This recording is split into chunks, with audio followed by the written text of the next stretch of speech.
Ano po, magpritong bangus po ako sa tausi with tokwa. Tindihan ka lang.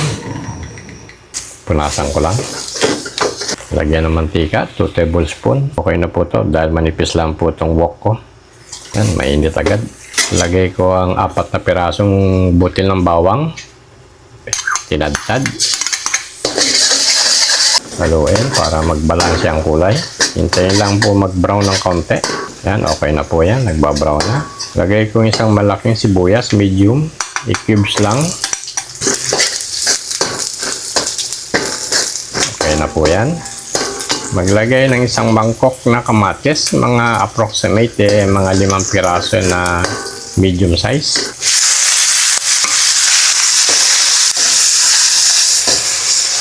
Hintayin ko lang pong malamog ng konti. Takpan na 2 minuto. Takpan ko. Saan ko na? 2 minuto na po. Haluin ko. Yan, nalamog na yung kamatis. Piritin lang ng kamatis ng todo para lumabas po yung katas. Pag napirit na po yung kamatis, ilagay na po yung 2 tablespoon na tausi. Ito po yung tausi. Ilagay ko po. Haluin.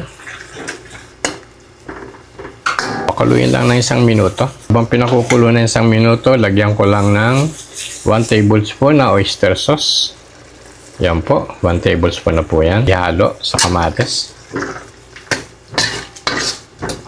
Lagyan ko na rin po ng 1 teaspoon na sugar, pambalansi po ng alat, paasim ng kamatis. Haluin. Lagyan po ng 3/4 cup na tubig. Lagay ko na po. Haluin.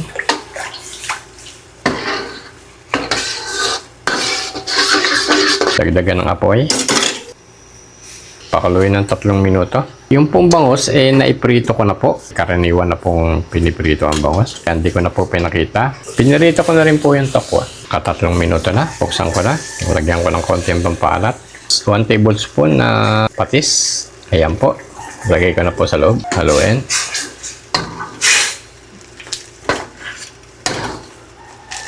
Lagay ko na po yung isang bloke na tokwa.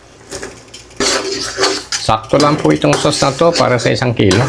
Pasipsipin ko lang yung sauce sa tokwa para masarap.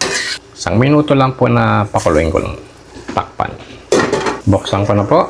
Bukulo. Haluin ko ng dahan-dahan. Ibubuhos ko na po ito sa piniritong bangus. Tanggalin ko muna ho ito. Ilagay ko yung piritong bangus. Ito po na yung napirito kong bangus kanina. Ibubuhos ko na po yung ginawa kong sauce. I-arrange ko lang. Para po ito sa 5 tao. Sarap po ito.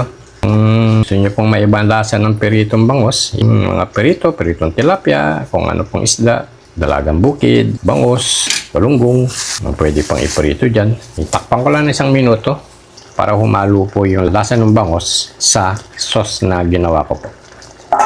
Buksan ko na po at aking titikman. Naka 1 minuto na. Ayan po. Halub-halubin nyo lang po. Huwag nyo pong haluin. Tikman ko na po. Malinis po itong kutsarita ko. Ayan po. Meat. Sarap.